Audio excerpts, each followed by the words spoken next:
প্রিয় দর্শক, আসসালামু আলাইকুম। দর্শক, আপনাদের প্রীতি ও শুভেচ্ছা জানিয়ে শুরু করছি আমাদের আজকের প্রতিবেদন। তো দর্শক, আজকে আমরা এক অসহায় মেয়ের গল্প তুলে ধরব, যার নাম হচ্ছে সুমি। সুমির বিয়ে শাদী হয়নি। সুমি বিয়ের জন্য ইউটিউবে এসেছেন।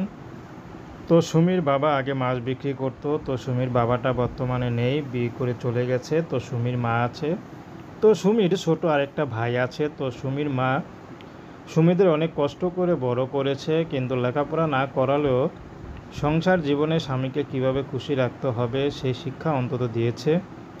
তো বর্তমানে সুমি ইউটিউব এসেছেন বিয়ে শাদীর জন্য, কারণ টাকা পয়সার জন্য তার মা তাকে বিয়ে শাদী দিতে পারছে না। তো সুমি চাচ্ছে ভালো একটা জীবনসঙ্গী, সে যেমনই হোক হোক, বিবাহিত বয়স্ক, তাতে কোনো সমস্যা নেই।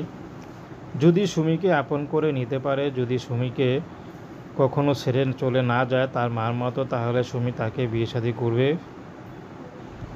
সুমির ব্যক্তিগত কোনো পছন্দ নেই। সুমিকে অনেকে প্রেমের অফার দিয়েছে, কিন্তু সুমি অ্যাকসেপ্ট করেনি। সুমি চাচ্ছে যে তার সাথে কথা বলে ভালো লাগবে। সে যদি বিবাহিত হয়, সুমি বিয়ে করতে রাজি আছে। সুমি চায় একটা দায়িত্ববান পুরুষ, যাতে কখনো তাকে ছেড়ে চলে না যায়। তো সুমি চাচ্ছে যে দায়িত্ববান পুরুষ, যে তাকে ছেড়ে চলে না যাবে, সে যদি বুড়ো হয় তারপরে সুমি বিয়ে করতে রাজি আছে। তো প্রেম, ভালোবাসা, সাহায্য সহযোগিতা, বিয়ে শাদী করা একান্ত আপনাদের ব্যক্তিগত ব্যাপার। আসুন আমরা ৫ ওয়াক্ত নামাজ পড়ি, দেশের সেবা করি। আসসালামু আলাইকুম।